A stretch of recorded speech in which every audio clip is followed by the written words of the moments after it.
අයිබෝවන් සියලුම දෙනාට සුබම සුබ වෙසක් මංගල්‍යයක් කියලා පළමුව ප්‍රාර්ථනා කරනවා.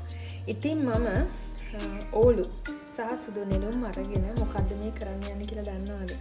ඇත්තටම අද මේ තෙමගුළු නිමෙත්තෙන් අපි දෙනවා ඕලු නෙළුම් සහ හඳුන්කුරු දන්සලක්. මේ දන්සල තියෙන්නේ කොහෙද කියලා ඔයා දන්නවද? ඇත්තටම මේ දන්සල තියෙන්නේ සුදර්ශනාරාම පුරාණ රජමහා විහාරයේ පොල්ගස්සෝවිට ප්‍රදේශයේ තමයි. ඉතින් මම සදහැ සිතින් ඔයාලා සියලුම දෙනාට ආරාධනා කරනවා හවස 5 වන විට සුදර්ශනාරාම පුරාණ රජමහා විහාරයට ඇවිල්ලා සහභාගී වෙලා නෙළුම් මලක් අරගෙන හඳුන් කුරක් අරගෙන පූජා කරලා සදහැ සිතින් පින් අයිති කරගන්න කියලා. ඉතින් ඇත්තටම ඔයාලට පුළුවන් මේ පුණ්‍ය කටයුත්තට සහභාගී වෙන්න. හරිම ආදරණීයව ළඟපාත ඉන්න කෙනෙක් නම් ඇවිල්ලා මේකට සහභාගී වෙන්න. බස් රථයෙන් අනතුරු ලක්ුණ සහ හෙලිකොප්ටරයෙන් අනතුරු ලක්ුණ අපේම කට්ටියට මේ මලක් පූජා කරලා නිවන් සුව ප්‍රාර්ථනා කරන්න හරිම සදහැ සිතින් මේ පුන් පොය දවසේ ඔයාලගෙන් ඉල්ලා සිටිනවා. එහෙනම් අමතක නොකර හවස 5 වෙනකොට පොල්ගස්සෝවිටට එන්න.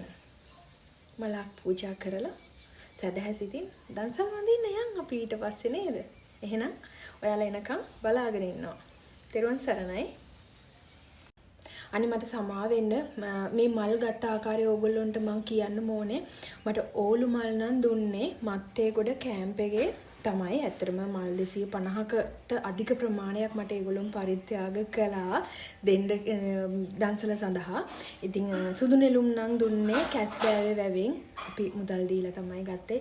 නමුදු ඒ මල් නෙලන්න ගියපු ඒ පුද්ගලයා අසීමාන්තිකව මහන්සි වුණා. ටියුබ් එකක ගිහිල්ලා ඒක ලේසි පාසු කටයුත්තක් නෙවෙයි.